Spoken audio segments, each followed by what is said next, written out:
Hey crew, it's Ben, and I'm back with another Bible study. Today we're going to be diving back into Exodus because we left off in Exodus.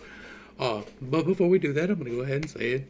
If you're new here, you should definitely start at the top. I hold some unconventional beliefs, and I would really hate for your feelings to get hurt. I'm doing a word-by-word reading of the Bible. I look up words as I come along. If they are confusing or if the context might matter, we look them up and dive into word studies. We talk about conspiracies and things that don't normally get talked about. I do not hold the view that a certain race of people were chosen or that the certain person was divine. And so, with that being said, let's dive into Exodus 31 because we dropped off in Exodus 30. The very first part of this really should have been included in Exodus 30. It's just the continuation of who is going to build the actual parts of the temple or the tabernacle, the tent. And then the Lord said to Moses, "See, I have called by name Bezalel, son of Uri, son of Hur, in the tribe of Judah. And I have filled him with the Spirit of God, with skill, ability, and knowledge in all kinds of craftsmanship, to design artistic works in gold, silver, and bronze, to cut gemstones for settings, and to carve wood, so that he may be a master of every craft." Here's a good time to point out, as I have been doing, that right underneath the Ten Commandments here in Exodus 20, we get idolatry is forbidden, and it says, "You are not to make yourselves gods of silver or gold. You are to make for me an altar of earth and sacrifice on it your burnt offerings and peace offerings, not sin offerings, and your sheep and goats and cattle." And every place, and if you make an altar of stones, do not build it with stones shaped by tools. If you use a chisel on it, you will defile it. This is in Exodus, and this is also in Exodus. This man is going to take chisels and tools and build an altar that they are going to bow down to. If not worship it, then worship in its general direction for generations. And so, moreover, I have selected Oholiab, son of Ahisamach of the tribe of Dan, as his assistant. And I have also given to all the craftsmen that they may fashion all that I have commanded you, the tent of meeting, the ark of the testimony, and the mercy seat upon it, and all the other furnishings in the tent, the table with its utensils, the pure gold lampstand with all its utensils, the altar of incense, the altar of burnt offerings with all of its utensils, and the basin with its stand, and as well as the woven garments, both the holy garments for Aaron the priest, and the garments for his sons to serve as priests, in addition to the anointing oil and fragrant incense for the holy place. They are to make them according to all that I have commanded you. So this is basically just saying, hey, I have given you instructions on these pieces of rock, but I have given you instructions on how to make this thing. We have discussed the thing that they are making to great extent. We're not going to dive into that. And the sign of the Sabbath. And the Lord said to Moses, "Tell the Israelites, surely you must keep my Sabbaths, for this will be a sign between me and you for the generations to come, so that you may know that I am the Lord who sanctifies you. Keep the Sabbath, for it is holy to you. Anyone who profanes it must surely be put to death. Whoever does any work on that day must be cut off from among his people. For 6 days work may be done, but on the seventh day is a Sabbath of complete rest, holy to the Lord. Whoever does any work on the Sabbath day must surely be put to death." The Israelites must keep the Sabbath, celebrating it as a permanent covenant for generations to come. It is a sign between me and the Israelites forever. For in 6 days the Lord made the heaven and the earth, but on the seventh day he rested and was refreshed. We have talked extensively in Genesis about the creation story. I have had a few changes as we've gone along through Exodus, and we will probably do a refresh of Genesis at some point, but we're not going to dive into this today. The Sabbath is important. There are many reasons to keep the Sabbath, not the least of which is timekeeping. It is a very accurate way to keep track of how much time has passed. Things can get monotonous if you didn't know. And Moses receives the tablet. And when the Lord had finished speaking with Moses on Mount Sinai, he gave him the 2 tablets of the testimony, tablets of stone inscribed by the finger of God.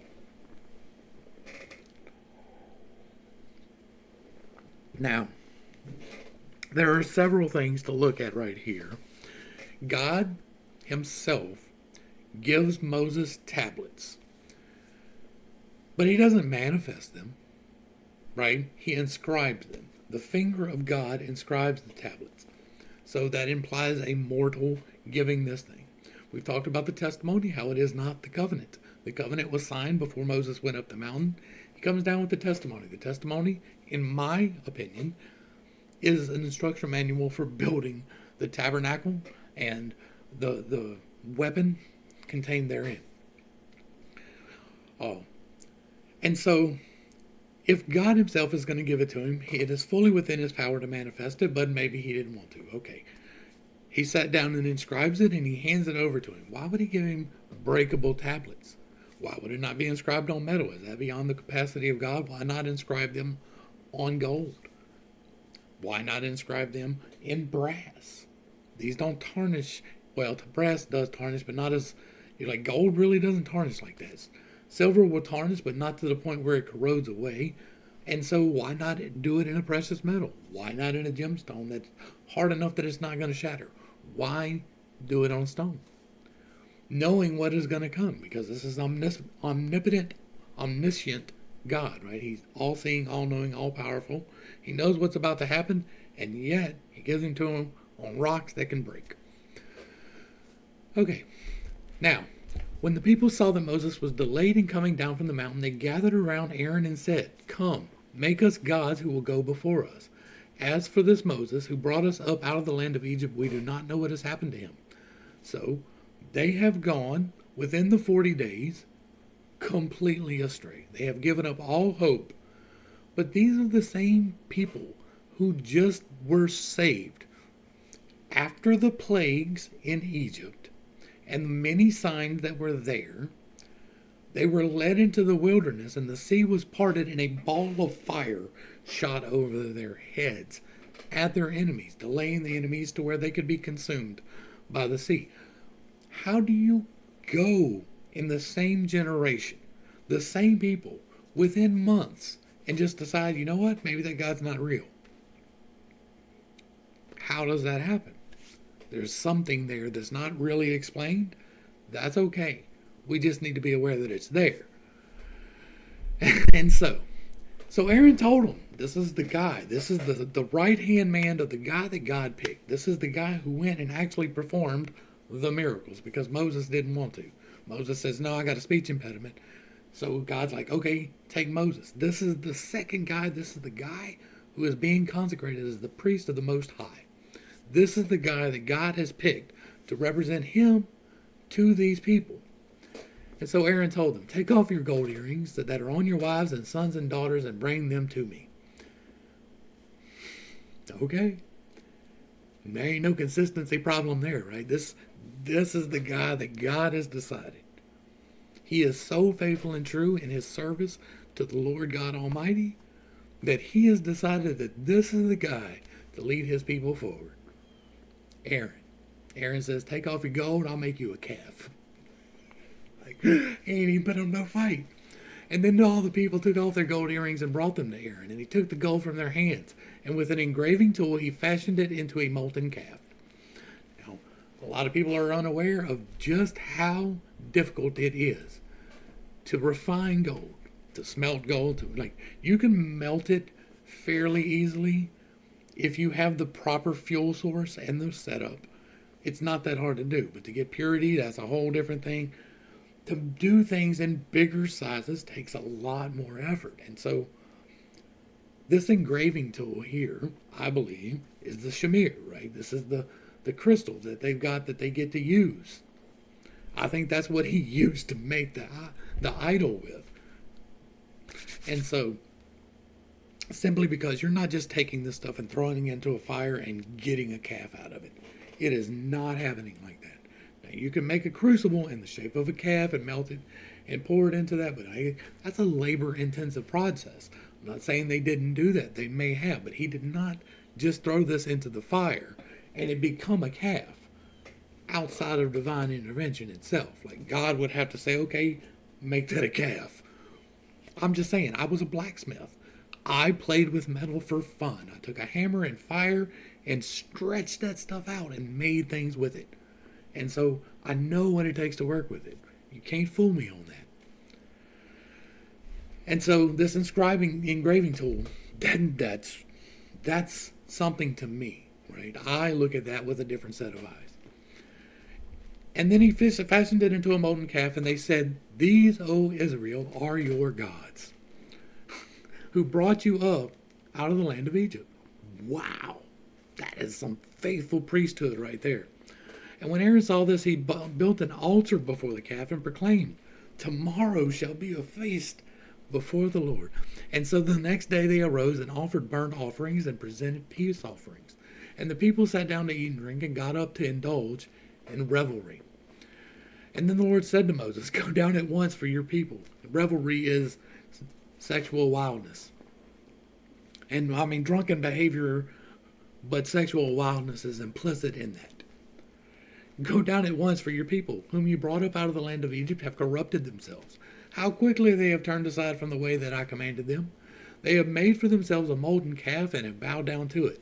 They have sacrificed to it and said, 'These, O Israel, are your gods, who brought you up out of the land of Egypt.'" Now, why is it plural? Why is it gods, right? That's Elohim. That is the plurality of gods, which was the belief of the time.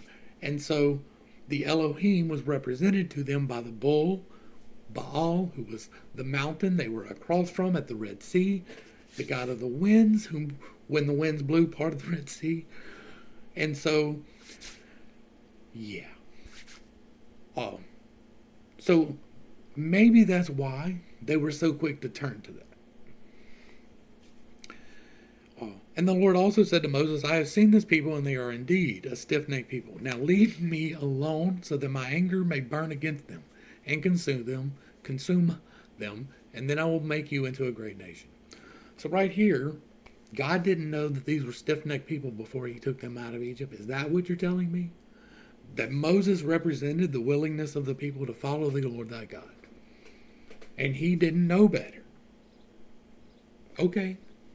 Now he sees this and he's mad because he had no clue that these people were obstinate. These people that he chose, he had no clue that they were stubborn. No clue that they would resist, completely changing the entirety of the way that they were raised. He had no clue that they would have a problem changing their belief system on the dime. I mean, a generation is on the dime. So he's having trouble with that concept. God's having a hard time conceiving this issue. And now he's mad and he just wants to wipe them off, consume them all, and he will just turn Moses into a chosen person, like he did with Abraham, Isaac, and Jacob, right? So again, let's nullify this contract and forge a new contract, because now we need a new contract. There has to be a new covenant. It's been a little while. What covenant would this be? Like number 5 now? But Moses sought the favor of the Lord his God, saying, "O Lord, why does your anger burn against your people, whom you brought out of the land of Egypt with great power and a mighty hand? Why should the Egyptians declare, he brought them out with evil of intent to kill them in the mountains and wipe them from the face of the earth? Turn your fierce anger and relent from doing harm to your people. Remember your servants, Abraham, Isaac, and Israel, to whom you swore by your very self when you declared, I will make your descendants as numerous as stars in the sky, and I will give your descendants all this land that I have promised, and it shall be their inheritance forever." And so the Lord relented from this calamity that he had threatened to bring on his people. Hey, I'm just saying that the patriarchs were some very skillful negotiators. They have a tendency of averting the wrath of God if people would just submit.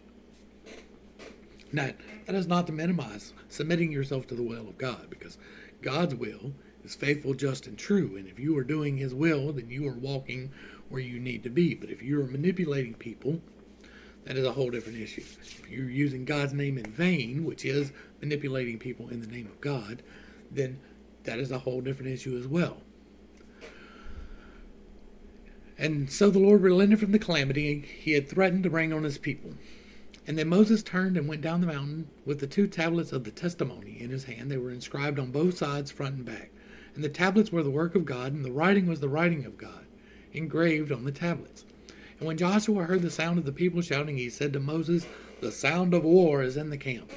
But Moses replied, "It is neither the cry of victory nor the cry of defeat. I hear the sound of singing."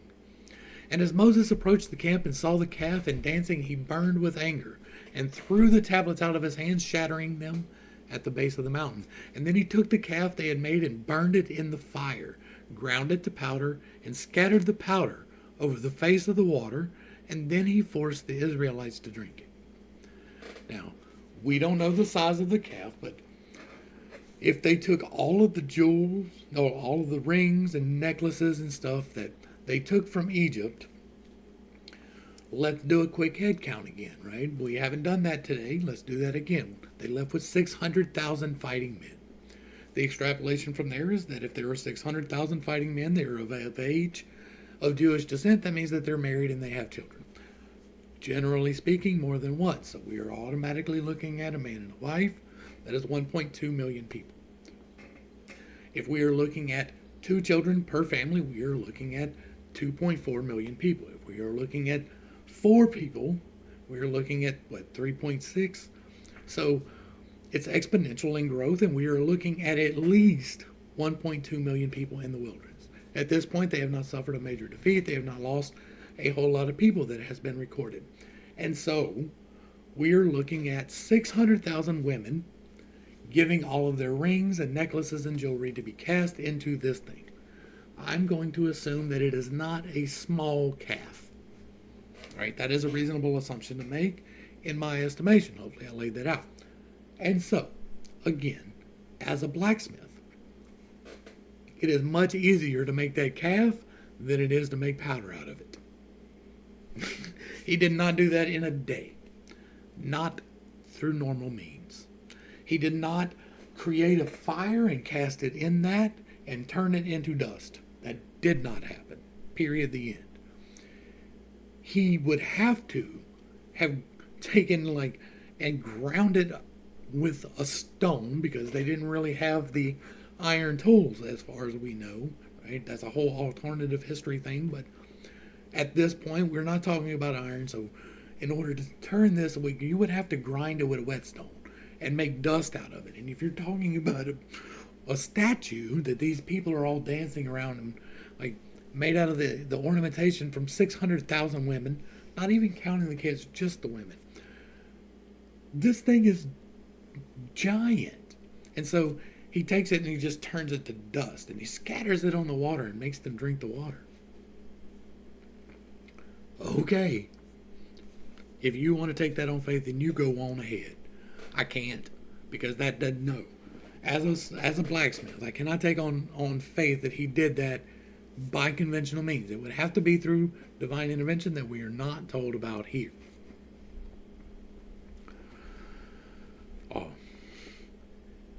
And so he took the calf they had made, burned it in the fire, ground it to powder, and scalded the powder over the face of the water, and forced the Israelites to drink it. Now, we make gold flakes to go in Goldschlager. That is a mechanical process, and it takes a lot of effort to make that, like mechanical effort, not necessarily time-wise like it would have then. But drinking gold,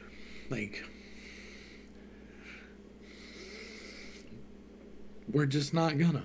We're gonna leave that right there as improbable. The only way that it is possible is if he had a device that he could point at it and turn it to dust. Then it's a possibility that he did this in a time frame that is even plausible as being something, right? Because if you take too long, right? If you're Moses and you're like, all right, grind up this statue, and it takes you a week to grind up that statue, you have lost all the power of the gesture of grinding up that statue. If it takes you a whole day, you're already losing the power. And so in order for the gesture to work, it has to be fast. There's no way he just threw it in the fire and it happened. All right? If he took it and melted it down, in order for it to get cool enough for you to start grinding on it, would take more than a day. It's just not a problem. What did this people do to you, Moses asked Aaron, that you have led them into so great a sin? Again, this is the priest chosen by God to lead his people forward. This is the guy he is to consecrate. Do not be enraged, my lord, Aaron replied. You yourself know that the people are intent on evil. They told me, God, or make us gods who will go before us. As for this Moses who has brought us out,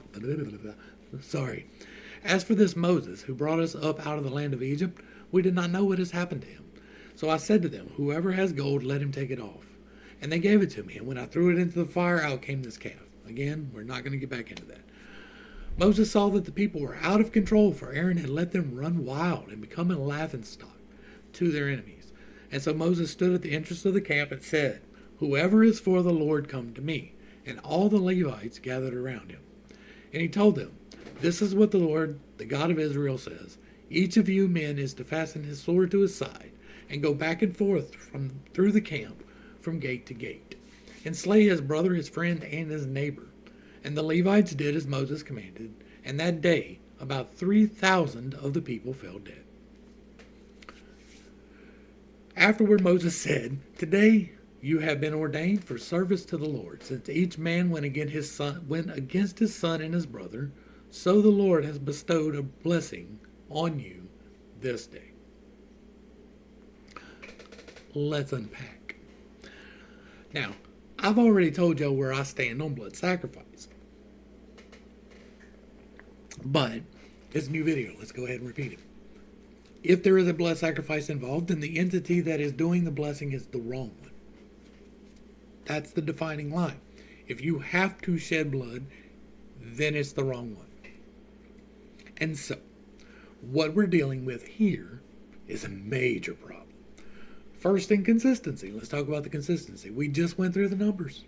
600,000 fighting men. You have 12 tribes. I'm not going to try and break down the math, but let's say it's 20,000 people in each tribe. That's not even nearly close. I understand that, but let's say it's 20,000 in each tribe. 3,000 of those people died. In the Levites, right? So he says, who stands with the Lord, come here across the line.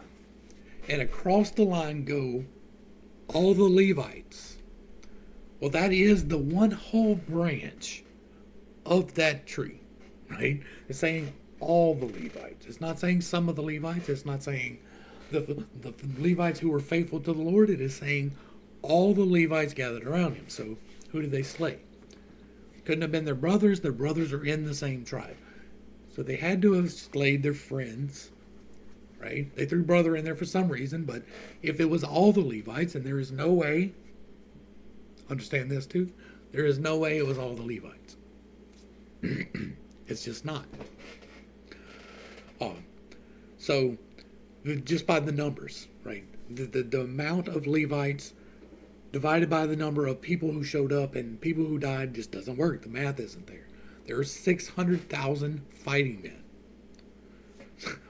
1/12 of them is Levites. I think that's like 140,000. I think that's what it is.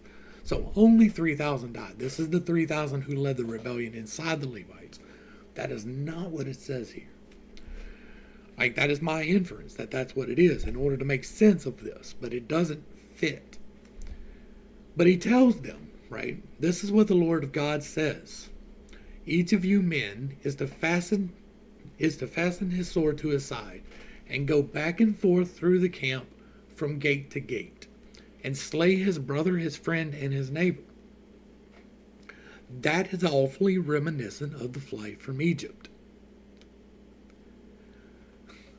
We have just went through a whole ritual ceremony right before Moses went up the mountain. We got the covenant signed and sealed in blood prior to Moses going up the mountain to receive the testimony. This is a new sealing of a new covenant right here. This is the people saying, I am in the service of this God, and proving their dedication to it, as opposed to the falling off that went with the golden calf. And so they're to go and catch people unaware and stab them in their own camp in presumed safety by their priests. It's in blue right here. And so the Levites did as Moses commanded. And that day, about 3,000 of the people fell dead. Now, you can talk about the justification for rebellion. You can say that they were not faithful to God. Why was Aaron not one of these people? I'm just saying, like, if you're looking to put somebody to the sword for committing this atrocity, then why not Aaron? That is who it should have been. That's in a just God life, that's who it should have been.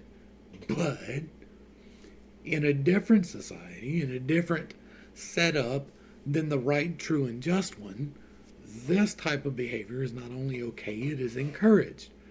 You can become the patriarch of a bloodline if you sell your wife, 2 times? And lie about who she is? And extort from the people that you lie to your wealth? It's okay. You can be blessed by that.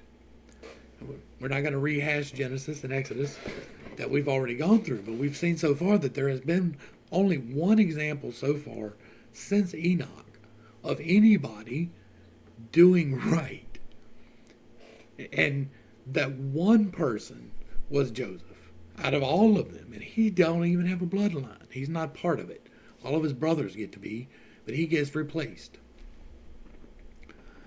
And so, today you have been ordained for service to the Lord, since each man went against his son and his brother. So the Lord has bestowed a blessing on you this day. Now we're getting some context. Now there's a little bit different context in who these 3,000 people were. These were the firstborn sons. And now, because you have actually committed the blood sacrifice of your firstborn sons, now you can be part of God's communion. Despite the fact that God has already told you, well back in your history, that no sacrifice is required other than you to him. Now that you have slain your firstborn children in remittance for what you have done, now you can be admitted. Again, if there is a blood sacrifice required, it's the wrong entity requiring it. Every time. And the next day Moses said to the people, you have committed a great sin. Now I will go up to the Lord, and perhaps I can make atonement for your sin. So Moses returned to the Lord and said, oh, what a great sin these people have committed. They have made gods of gold for themselves. Yet now, if you would only forgive their sin, but if not, please blot me out of that book that you have written. Interesting. And the Lord replied to Moses, whoever has sinned against me, I will blot out of my book. Now, go lead the people to the place I described. Behold, my angel shall go before you, but on the day I settle accounts, I will punish them for their sin. And the Lord sent a plague on the people because of what they had done with the calf that Aaron had made. All right, let's break this down real quick. I'm going to go ahead and pop this out so we can look at this word book. I haven't done a word study on this, and so we're going to do it real quick. I want to see what this book is referring to here. Missive, document writing, or book. The book of generations. And this book is a memorial, the book of the covenant. Okay, so that is literally what it's referencing. That's what I assumed. Let's see what else it could possibly be in case this jumped out for some reason that I'm not aware of. Let's go down to Strong's. Bill, book, evidence, learned, letter, register, scroll. Strong's does a pretty good of just breaking down what the possibilities may be without trying to explain why, right? This is what, in context, it probably could be. And so it is talking about the covenant that was signed before he went up mountain, signed in blood, sealed with the leaders of the tribes. And so he's saying, if you're not going to forgive them, I don't want to be part of this covenant that you're about to hold everybody account to. Because that was the 10 Commandments, right? This was the covenant. Now, granted, they're breaking this part of the covenant by building the temple, by making the ark. That literally breaks the covenant. But here, You shall have no other gods before me. You will not make an idol. These are the things that they signed on to. Right? They wrote it. They sacrificed in blood. We covered that in another one. So he's saying, I will blot out whoever sins against me from this book. Now, people think that this is the book of the Lamb's book of life, and that's a whole different thing that comes in later. That is not what they're talking about here. This is the book of the covenant. This is the literal document that they signed prior to going up the mountain to receive the testimony. When they pledged to do these things, the entity presenting itself here as God said, I will give you this thing in exchange for your service and the blood sacrifices that you will make from here into perpetuity. In exchange for that, I will give you this device. And here is the testimony of how to build that device. And now he's saying, you know what? Maybe I'm giving this to the wrong people. Who knows? I know that I hold unconventional beliefs. I know that what I say here dwells very much in the land of speculation. I know that it very much sets people off. I look at it with a different lens than other people. I am okay with that. I would not be doing this if I was not directly led from this. I don't want to lead anyone away from God with this, but we could definitely lead some people away from some religions with this. And so God is faithful, true, and just. And if it's not faithful, true, and just, then it is not of God. If it does not bring you peace and joy and contentment, then it is not coming from God. That is not to say that when you are convicted for doing things that are against His will, that you will not feel uneasy, because you will. When you give your life to Him and you are doing things that you know contradict His will, you will feel uneasy about that. It is a given. Until you align yourself with what He wants, you will be uncomfortable. But when you do, you get joy, comfort, and peace. That is the reward that you get from God. The reward is not fear. The reward is not judgment. Because once you have given your life to Him, then your forgiveness is there. And if you are genuinely striving for Him, then the grace is extended as long as you are genuine in your efforts, right? But when you choose to remove yourself from that, you definitely can't do that too. Like you can be forgiven and choose to not be. That doesn't mean that God quits caring about you. It just means that He leaves you your free choice, even when you submit yourself to Him. He doesn't hit you with a go kill your kids and then maybe you can come back. That doesn't happen with God. And if it happens, it is not of God. Anytime in this book that it is referenced a mandatory blood sacrifice, it is the wrong side. Despite that, God gets His message through. There is truth in this book, even though this book is not fully true. There are mistruths and misrepresentations and mistranslations, intentional and unintentional, in every single version that we have of this book. It is not infallible in any manner. It is not to be worshipped. It is a guidebook and an instruction manual. If you read this book with the lens of God being the primary, right, that is your navigation point, is God in service to Him, the creator of all things, He who sustains and is all life. If that is your navigation point, then you have no problem navigating. When you set points in the world, then they move, and you can't figure out where you're going. This book gives you the navigation points. There is but one commandment, and that is to love your Lord your God with all your heart, soul, and mind, and to love your neighbor as you would yourself, which is literally the same thing. Because that which was in me is also in you, and that which I can do, you can do but greater.